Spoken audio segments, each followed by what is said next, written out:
just to climb the ladder in some ancient, complex institution, but to actually, shape its direction, its soul even. It's a fascinating question. It is, right. And today, we're diving deep into someone who seems to embody that exact journey. Cardinal Luis Antonio Tagle. His story. It's not just about moving up in the church hierarchy. It's really about navigating huge changes, showing incredible resilience against some serious challenges, and just this unwavering commitment to service.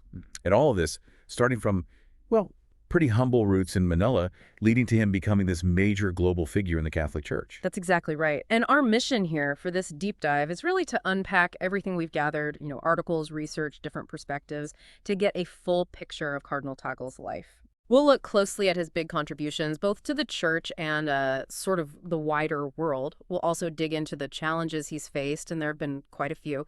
And importantly, think about what his future might look like within this huge historic institution. For you listening, this isn't just a biography, right? Not at all. Think of it as a shortcut, a way to get really well informed about a key religious leader today, to understand the tricky dynamics of church leadership better, and honestly, to see how personal values and an adaptable spirit can actually shape things on a global scale, even within these really established structures. Okay, let's definitely unpack this, because his story, like you said, it's more than just climbing ranks. It feels like a real case study in how integrity and vision can navigate, maybe even steer massive institutional change. Precisely. So let's start at the beginning. Picture this. November 5, 1950. The Manila. Mid-20th century. It's this sprawling, vibrant city, a real mix of sounds, sights, the sacred and the everyday, all woven together. Our melting pot. Exactly. And it's in that environment, this really spiritual, cultural crucible, that Cardinal Tagle's journey kicks off. That setting, with its colonial past, its deep-seated Catholicism, this emerging post-war identity, it must have just stamped itself onto his early life, shaping his whole spiritual outlook, giving him that connection to ordinary Filipinos. Oh, absolutely. The sources really paint that picture vividly. He grew up in a devout Catholic family. Faith wasn't just, a Sunday thing. It was central, part of the air they breathed day in, day out. Right. Imagine a home where prayer is routine, like meals, where family talks often touched on moral issues, and church teachings were just part of making decisions. His parents especially, they really nurtured his spiritual side from day one, emphasizing not just going to church, but also education, having a strong moral compass. So those early years were critical. Totally critical. They laid the foundation, really the bedrock, for everything that came later in his career in the clergy. So it's clear then, those seeds of his calling, his vocation, they were planted super early. Yeah. Nurtured by that mix of Manila's atmosphere and his family's influence. It seems like he was set on this path of service from way back. But a journey like that, especially heading towards high office, needs serious preparation. What kind of training really shaped him? That's a key point. Yeah. His education was, absolutely pivotal. It shaped not just his theological depth, but just as much his very distinctive way of being a pastor. His path was really influenced first by his early formation, and then later by more advanced studies that, broadened his horizons. Yeah. He started with seminary training right there in the Philippines at San Jose Seminary, and that gave him this incredibly solid grounding in spirituality and traditional theology. So the basics, but really in depth. Exactly. He was immersed in philosophy, scripture, moral theology, liturgy, but also, crucially, spiritual practices, daily prayer, meditation, community life.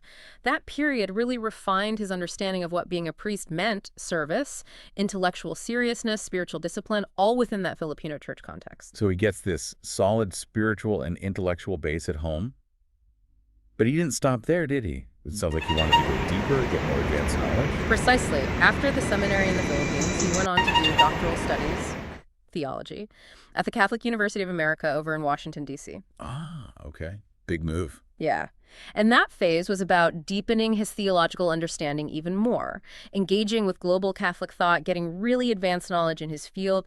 He specialized in systematic theology and being exposed to different perspectives, European scholars, American scholars, plus the academic rigor of a major U.S. university. That really pushed his growth, not just as a scholar, but as a pastor, too. He was learning to think critically about complex ideas, engage in academic debate, but also how to translate these deep theological truths into language ordinary people could grasp.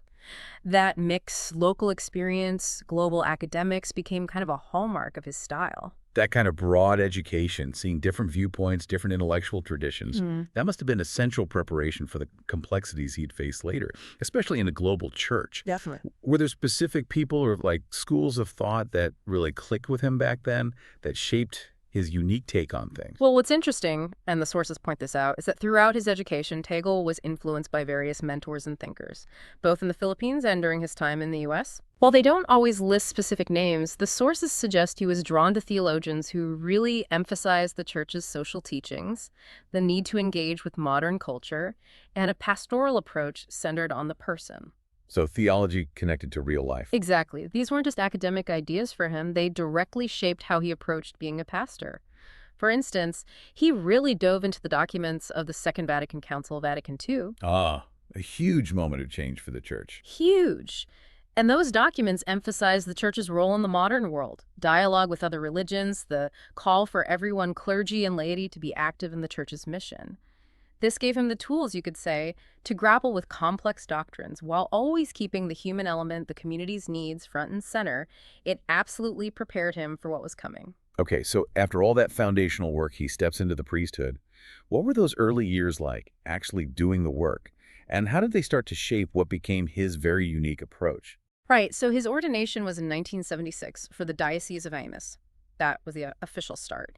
And the sources describe those early years as incredibly formative. It was where theory really met practice, shaping his understanding of ministry, letting him start to cultivate that unique style. It's a hands-on experience. Absolutely hands-on. After ordination, he had various roles, like assistant parish priest. These first assignments were crucial. They gave him invaluable practical experience in pastoral care, really tending to the spiritual, emotional, social needs of a community and in leadership within that community. So day-to-day stuff. Exactly. He was right there in people's daily lives, celebrating sacraments, visiting the sick, comforting grieving families, working with young people. This direct contact really deepened his commitment and let him apply all that theology he'd learned in the real world. It taught him the importance of just being present, of empathy. And he also had another track going, didn't he? It wasn't solely parish work. He stayed connected to the intellectual side, too, even as a young priest. That's right, and it says a lot about his intellectual drive and his commitment to teaching others. Alongside his pastoral work, Tagle had a significant teaching career, mostly at the Immaculate Conception School of Theology in Cavite, and later at the Ateneo de Manila University. Okay. He was sharing his knowledge, his insights, with seminarians, future priests, and other students, mainly in areas like dogmatic theology and scripture. So shaping the next generation. Exactly, and it worked both ways. Teaching forced him to sharpen his own understanding, articulate his thoughts, deal with tough questions from students. But it also let him mentor future clergy and lay leaders, passing on that same compassionate, intellectually vibrant approach to faith that defined his own work. That mentorship piece is really key. It shows his early investment in the church's future through education. It created ripples. You've mentioned how these early roles shaped him, but how did he really forge what the sources call a distinctive approach? What made him stand out? This feels really central to understanding his impact. Yeah, what really jumps out from the sources is that his approach had these three core elements, all woven together, that made him different. Deep compassion, real empathy for people's situations, and this unwavering, practical commitment to serving the marginalized. So not just talk. Definitely not just talk. He wasn't just an administrator or some distant academic.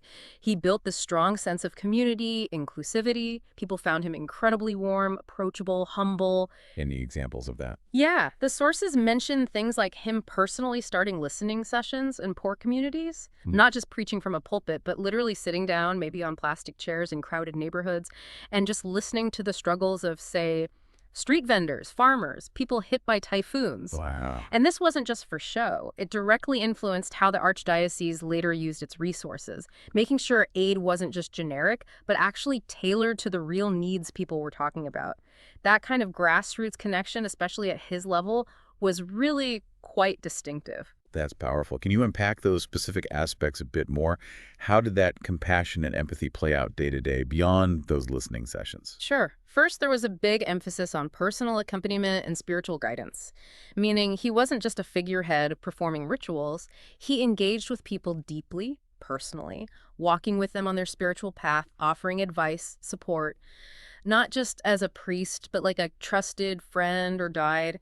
He was known for being accessible, making time for confessions or just conversations. People felt seen, heard. Okay, so personal connection. What else? Second, a really visible part was his constant promotion of social justice and advocacy for the poor. This wasn't just theory for him. It was actively trying to fix societal problems and speak for those who couldn't speak for themselves. Yeah. He championed programs for poverty relief, basic health care, education for the poor. He truly believed the church had this prophetic role, to champion the vulnerable, not just in prayers, but in concrete action. Right. And third, critically, he actively fostered a culture of dialogue and ecumenism. Now, ecumenism usually means building bridges within Christianity between Catholics, Protestants, Orthodox, etc. Okay. But Tagle took it further into interfaith dialogue too, engaging respectfully with Muslim leaders, Buddhists, other faiths. In a place like Asia, especially the Philippines, with its large Muslim population down south, this commitment to finding common ground instead of focusing on differences or old conflicts was vital for peace and social harmony. He often joined joint prayer services, dialogues, building those bridges. So it was a really holistic approach. Totally. Combining deep spiritual care with passionate social justice and this commitment to interfaith understanding, that's what made his ministry stand out and resonate so widely, even beyond the usual church circles. That combination is really compelling, and it makes sense why his influence started spreading. Which brings us smoothly to his rise through the national ranks. What was that next big step for him in the Philippines? The one that really signaled his growing influence? That next big milestone was becoming Bishop of Imus, which was actually his home diocese. This wasn't just a promotion. It was a new, bigger stage for him to implement his vision. Okay. The source says he was appointed late in 2003, December 12th, and then consecrated early in 2004, January 6th, at the Manila Cathedral, a major venue. Right. And the fact that lots of prominent figures were there, other bishops, cardinals, a huge crowd of regular folks that really underlined how significant this appointment was. People already saw him as a rising star in the Philippine church. And once he was Bishop of Imus, what did he do? Did he continue that same compassionate approach, or did he have to adjust for the bigger role? No, it was absolutely a direct continuation, just on a larger scale, the scale of a diocese. Right. His time as Bishop of Imus was really where that approach and commitment fully bloomed. The sources highlight several key things he did, showing both strategic thinking and that pastoral heart. Like what? Well, first, he really prioritized enhancing pastoral care by focusing on clergy formation. He knew the strength of the diocese depended on its priests, so he invested heavily in their ongoing education, spiritual retreats, support systems. So supporting the priests themselves. Exactly. Not just theology, but making sure they were emotionally, spiritually, intellectually equipped to serve their parish as well. So the people received consistent, good spiritual guidance. Makes sense. What else? Second, he really doubled down on promoting social justice and community development. Under him, the Diocese of Imus started things like feeding programs for kids, scholarships for underprivileged youth, livelihood projects to help families become self-sufficient. He didn't just talk about poverty, he implemented practical programs to lift communities up, showing the church's tangible commitment. And third, he kept fostering ecumenical dialogue and cooperation. Reaching out to other Christian leaders, getting involved in interfaith initiatives, building understanding, working together on social issues that cut across religious lines. This was really effective in promoting unity in a diverse society. All these things showed his deep, practical commitment to the well-being of his whole diocese, connecting his admin role as bishop directly back to his core pastoral values. So his work in Imus wasn't just making waves locally. It sounds like it really boosted his national profile. Indeed, it did. His work there significantly raised his profile across the country. The sources say his progressive stance on social issues, his compassionate way of engaging people, and just his raw ability to communicate the church's message in a way that connected with ordinary Filipinos.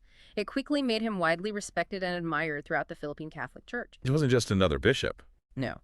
He was seen as dynamic, approachable, intellectually sharp someone who understood the complex realities of modern Philippine life and could speak with both moral authority and real empathy. That combination made him stand out. Which brings us to another huge moment, not just for him, but for the whole church in the Philippines. Yeah. Becoming Archbishop of Manila. That sounds like a game changer. Oh, it was Absolutely pivotal, highly anticipated. Historically, the Archdiocese of Manila is like the ecclesiastical capital of the Philippines. It's the spiritual heart of a mostly Catholic nation. Hmm. Leading it carries immense weight spiritually, morally, socially. Right. So his appointment in 2011 was seen by many as a strong continuation of the Church's commitment to social justice, pastoral care, and engaging with the country's socio-political scene, kind of building on the legacy of previous reform-minded archbishops. Was there a lot of excitement? Huge excitement. The sources mention his installation ceremony at Manila Cathedral was a massive event, packed with clergy, government officials, and just enormous crowds of lay people. There was this real palpable sense of hope and anticipation. Many saw him as this dynamic, reform-oriented figure who could guide the church through tough times and maybe bridge some divides. And those tough times definitely included navigating tricky political transitions, right? Which must be incredibly complex given the church's influence in the Philippines. Yeah. How did he handle that balancing act? Yeah, that's really where his leadership as Archbishop from 2011 to 2019 was tested and shown. He had to navigate the often turbulent, very sensitive politics, controversial issues in the Philippines. Because the church has such a strong voice there. Exactly. Often gets drawn into national debates. Tagle consistently stuck to church teachings, especially on human dignity, social justice, and crucially looked out for the welfare of the people, even when it meant disagreeing with government policies. So speaking truth to power sometimes. Yes, but his leadership was consistently marked by calls for unity, for peace, for upholding moral principles, trying to bridge gaps in society rather than widen them, while still maintaining the church's role as a moral compass for the nation. Can you give a specific example of that tension, maybe during a particular administration? The really prominent and difficult example mentioned is during President Rodrigo Duterte's administration, specifically around the government's war on drugs. Right, that was highly controversial. Extremely. That policy led to widespread extrajudicial killings, huge human rights concerns. It created profound moral dilemmas. The church and the government were often at odds over this. How did Tagle respond? Well, despite immense pressure, he consistently voiced the church's strong opposition to violence and its call for respecting human dignity and due process, even when it meant public disagreement with powerful state policies. But how did he phrase it? Was it confrontational? Not usually fiery rhetoric, it was more pastoral concern, appealing to conscience, emphasizing the sanctity of life. He famously encouraged churches to be sanctuaries for truth and justice, held masses for victims, quietly supported families affected. It took enormous moral courage because speaking out could bring serious backlash. He tried for critical collaboration dialogue where possible, but never compromising on core principles.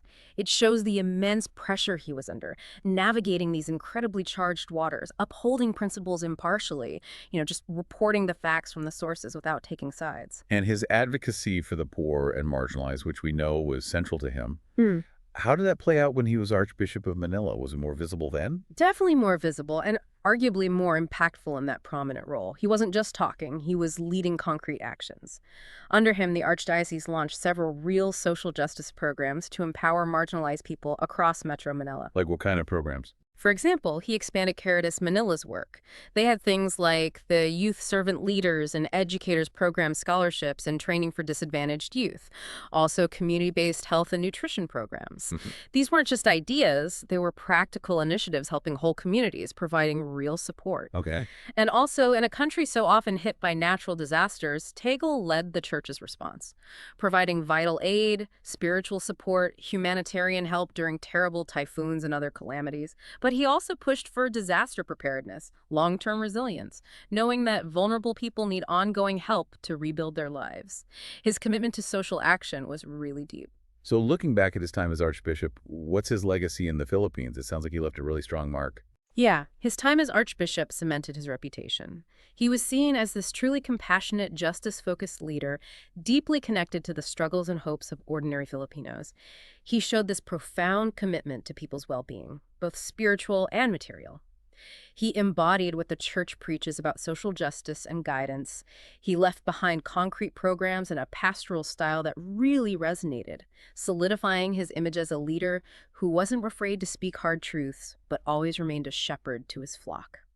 His tenure was marked by action, empathy, and a clear link between his philosophy and positive results for millions. From that national leadership role, right in the heart of the Philippines.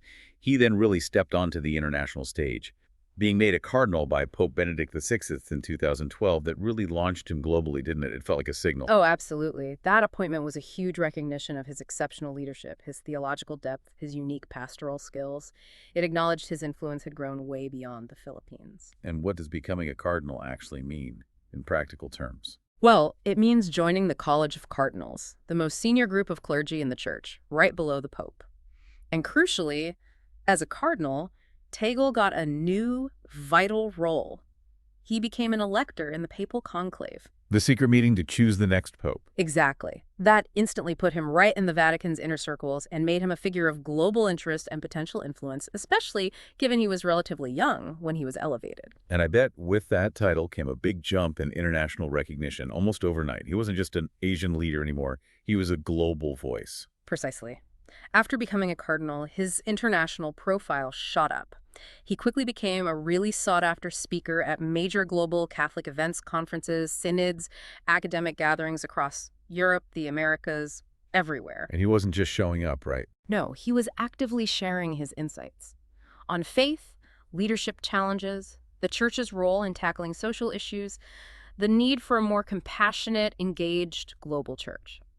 Through these talks, he played a really important role in fostering a sense of unity and cooperation within the huge, diverse Catholic world. His knack for connecting with different audiences, blending intellectual depth with that pastoral warmth, made him a really captivating figure internationally. Given his background, it makes total sense he'd be particularly active in Asian Catholic conferences. What was his specific role there? What perspective did he bring? Yeah, his role in groups like the Federation of Asian Bishops' Conferences, or FABC, has been crucial. He consistently contributed to discussions on regional issues, really pushing for the church to be relevant in addressing the unique challenges facing Asian countries, social, economic, environmental. Which are huge, given Asia's population and diversity. Exactly. He often talked about things like globalization's impact on local communities, migration challenges, the need for development that actually includes everyone, not just the elite. He was also key in promoting interfaith dialogue and understanding super important in Asia's diverse religious landscape. He stressed the church needs to be a partner in building peace, not an antagonist. Right. And he constantly supported initiatives for marginalized groups across Asia, indigenous peoples, migrant workers, trafficking victims. Through all this, Tagle really showed his commitment to the global church's mission, using his leadership to make a real impact, always sensitive to the specific needs and cultures of Asia.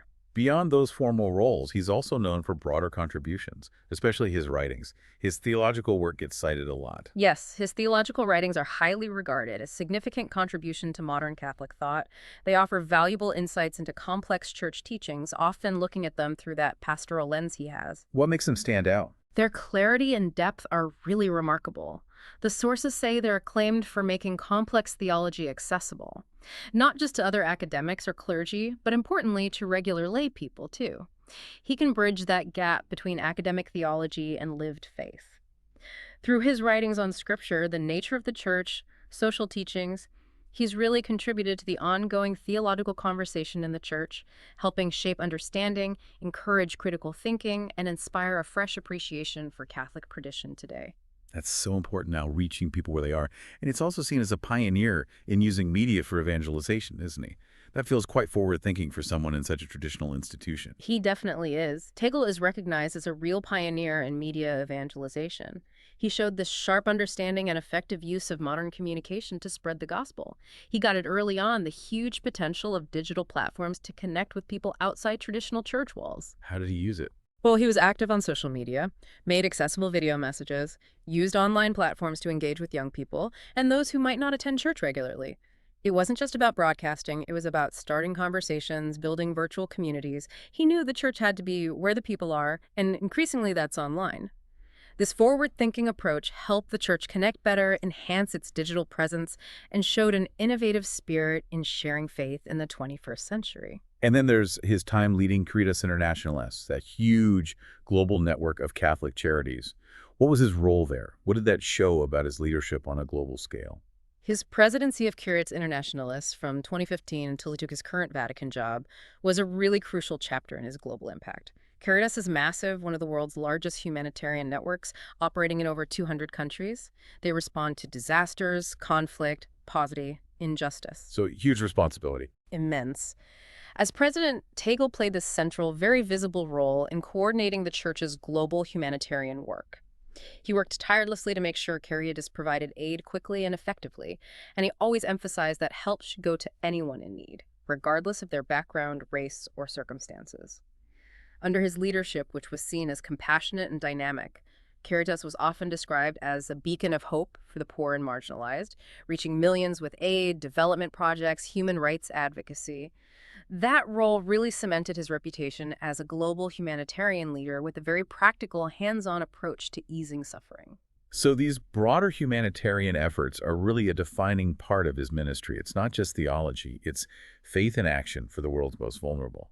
Absolutely. His humanitarian work has been a constant thread throughout his ministry, showing that seamless link between faith and action. He's been involved in so many initiatives: poverty alleviation, peace promotion, reconciliation in conflict zones, global human rights advocacy. Can you give examples? Things like supporting microfinance for women in developing nations, leading interfaith peace efforts in tense areas, speaking out against systemic injustices that trap people in poverty. Through all this tireless work, Tagle has consistently shown this deep, unwavering commitment to serving the most vulnerable, turning his faith into tangible support and a powerful voice for those who need it most. Now, his journey, despite all these successes, definitely wasn't smooth sailing. He faced significant challenges, especially back home in the Philippines. Those church-state relations you mentioned sound incredibly tricky. They really are. The sources highlight that managing the often strained, inherently complex relationship between the Catholic Church and the Philippine state was a major ongoing challenge for Tagle, especially as Archbishop of Manila. Because the church is so influential there historically. Exactly. It's been a huge moral and social force, even playing roles in major events like the people power revolutions.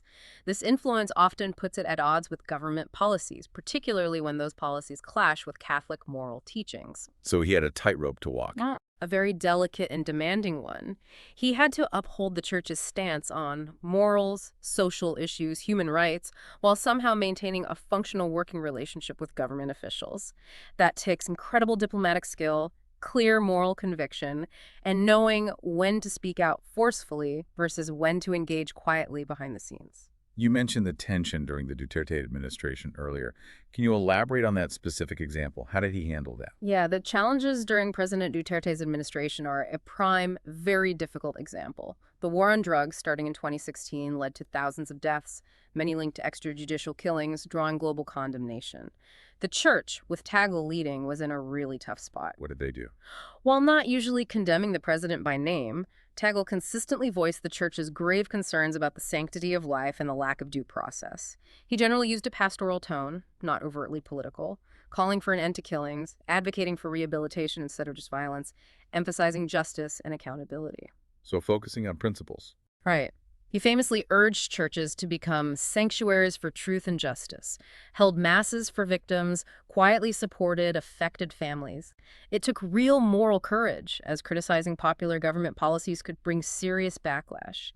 He aimed for what's called critical collaboration dialogue when possible, but never compromising core principles or the welfare of the vulnerable. It was a highly sensitive situation requiring profound strategic diplomacy, showing his commitment to human dignity, even facing immense state power. Again, just relaying the info from the sources here, impartially. And it wasn't just external pressure. His progressive stances, the ones we talked about earlier, they also faced resistance from within the church, didn't they? Internal dynamics can be just as tough. Oh, absolutely they did. Tagle's progressive views on social justice, human rights, the environment, his emphasis on dialogue weren't universally popular inside the Catholic Church, especially with more conservative groups. What kind of criticisms did he face? Some traditionalists felt his approach was maybe too accommodating, maybe too focused on social stuff at the expense of strict doctrine, or too open to talking with outsiders. His advocacy for the poor, his call for a more inclusive church, sometimes hit resistance from those with more traditional or fundamentalist views, both in the Philippines and globally. How did he react to that pushback? Despite that internal criticism, sometimes even personal attacks, the sources clearly state he stuck to his guns.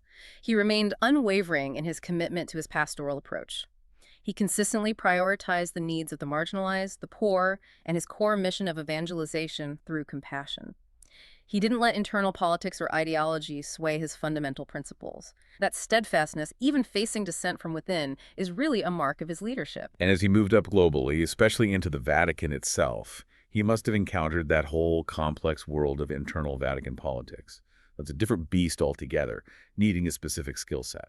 It absolutely is. As Tagle took on high-ranking roles within the Roman Curia, the Vatican's administration, he had to learn to navigate its incredibly intricate bureaucracy and its subtle, often complex internal politics. It's not like a national government. Not at all. The Vatican runs on centuries of tradition, unwritten rules, diverse cultural and theological currents from all over the world. Moving effectively through its inner workings, its various departments or dicasteries, the key personalities requires exceptional diplomacy, huge patience, and a really deep understanding of how it all works. The sources say his experience there has been invaluable, especially now in his current major role. It shows he can not only lead with vision, but also operate strategically within this very established, often slow-moving system, building consensus across different viewpoints in the church hierarchy. And like any leader, especially under that kind of intense scrutiny and responsibility, he surely faced personal trials too. The source even quotes him on how he handles those moments. Yes, the source does acknowledge that, like many public figures in demanding roles, Cardinal Tagle has faced personal trials and difficulties. It doesn't detail what they were, but you can imagine the pressures, constant travel, decisions affecting millions, complex politics, the deep spiritual demands of his job. Right. But the quote provided gives a glimpse into his inner strength and faith. In times of difficulty, faith is not about having all the answers, but trusting in God's plan. That reflection really underscores his deep personal faith and dedication, serving as his guide even when facing significant personal challenges or doubt. What's really striking there is how consistently he frames adversity, personal or professional, through that lens of faith. It seems absolutely fundamental to his resilience and leadership. Indeed. It shows a core part of his character, drawing strength and perspective from his spiritual beliefs. For him, challenges aren't just roadblocks. They're chances for deeper trust, spiritual growth, a recommitment to his mission. That perspective transforms hardship from something potentially crippling into an opportunity for greater faith and determination. It's a powerful leadership lesson, really, regardless of the institution. How to face immense pressure with grace and purpose, rooted in core beliefs. Now, maybe one of the most public moments of his global influence, where he was truly under the microscope, was the Papal Conclave after Pope Benedict VI resigned. He was widely seen as a frontrunner, wasn't he? The world was watching. He absolutely was. After Benedict's historic resignation in 2013, Cardinal Tagle was definitely considered one of the leading contenders, the papabile for the papacy. Why was that? What made him seem like a strong candidate? Several key things. His relative youth for a cardinal was one. His progressive stance on social issues resonated with many hoping for reform. His already significant global influence through his work in Asia and international speaking. Plus his growing involvement in Vatican bodies. Pope Benedict himself had appointed him to the Pontifical Council Cor Unum, dealing with charity work, showing his competence. So he was seen as capable and maybe representing a new direction. Exactly. There's even a quote in the sources from a Vatican insider saying something like, Cardinal Tagle's openness to reform, his deep pastoral approach focused on the peripheries, and his charismatic communication style made him a notable figure, especially for those looking for a leader who could connect with the Global South and younger generations. It wasn't just Vatican talk. Many ordinary Catholics globally saw him as a strong potential leader for the Church's future, someone bringing fresh energy and a focus on social justice. But despite being such a strong contender, he wasn't chosen. Pope Francis was elected.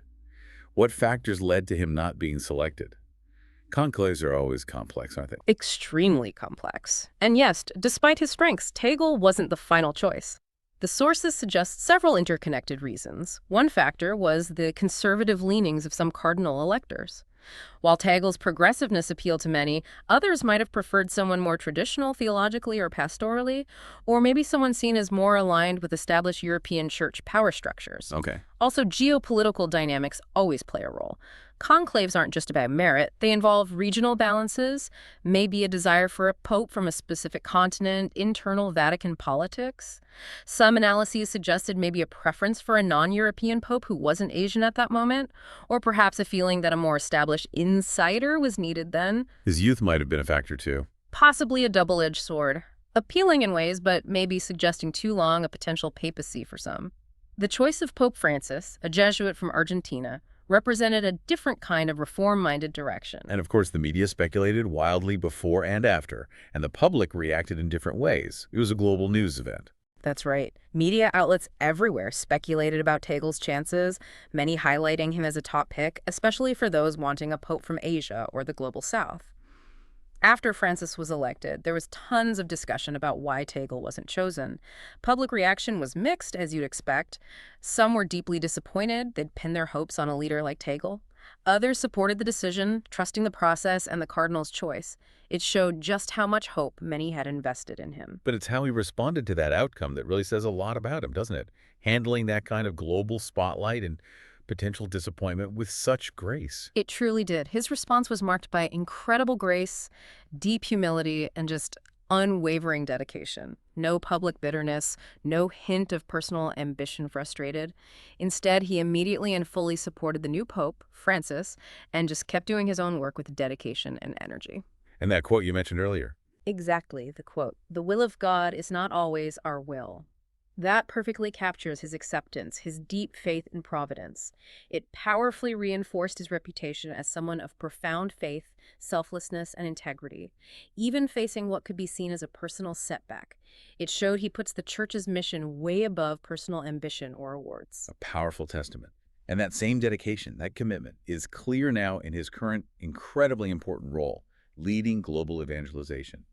Pope Francis obviously saw his value, appointing him prefect of the Congregation for Evangelization of Peoples. Indeed. Pope Francis appointed him prefect on December 8, 2019. This move really highlights Tagle's crucial influence within the Vatican's core administration. It's a huge recognition of his unique pastoral style, his proven administrative skills, and his deep commitment to evangelization. It clearly signals Pope Francis's immense trust in Tagle to lead the Church's missionary efforts worldwide, especially as the Church grows rapidly in places like Asia, Africa, and Latin America. It shows Francis sees Tagle as key in shaping the future direction of the Church's outreach mission. So, as prefect, what exactly does he do? What's the scope of his authority in such a critical historic part of the Vatican? It sounds like a colossal job. It is absolutely a massive undertaking with deep historical roots. As prefect, Tagle oversees the dicastery for evangelization. It used to be called the Congregation for the Evangelization of Peoples, or historically propagandified. This department is arguably one of the most powerful and wide-reaching in the Vatican. Think of it as the global mission control for the Catholic Church. Oh, okay. It's responsible for guiding, coordinating, and supporting the Church's vast missionary work globally, especially in what are called mission territories, areas where the Church is still growing or faces big challenges. So what are his specific tasks? They're broad and vital, promoting missionary activity everywhere, from remote villages to giant cities, coordinating evangelization efforts so they're effective and respect local cultures, providing crucial financial and pastoral support to local churches, especially in fast-growing regions like Africa and Asia. This means managing huge resources, overseeing thousands of dioceses and religious orders, appointing bishops in many areas, defining mission strategy, often in really complex political, social, and interreligious situations. He's basically steering the effort to spread the gospel and nurture Catholic communities across incredibly diverse cultures. It demands a truly global perspective and massive administrative skill. That is truly immense. Yeah. So, given that huge task, what's his overall vision? How does he see the Church moving forward in global evangelization under his leadership? His vision is deeply connected to his pastoral approach and aligns very closely with Pope Francis's call for a church that goes forth. He envisions a church that's actively engaged in evangelization, not just waiting for people to show up, but proactively reaching out.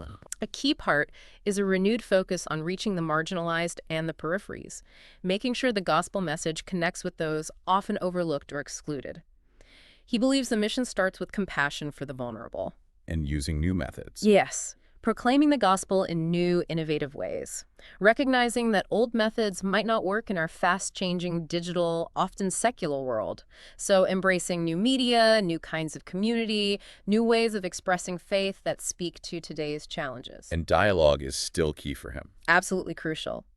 A foundational part of his strategy is the importance of accompaniment and dialogue, walking alongside people, listening deeply to their lives, engaging in respectful conversation, not just delivering a speech or imposing beliefs. It's about building real relationships, fostering understanding as the basis for sharing faith, moving from just proclaiming to actually encountering people, making sure evangelization is always rooted in love and respect for human dignity.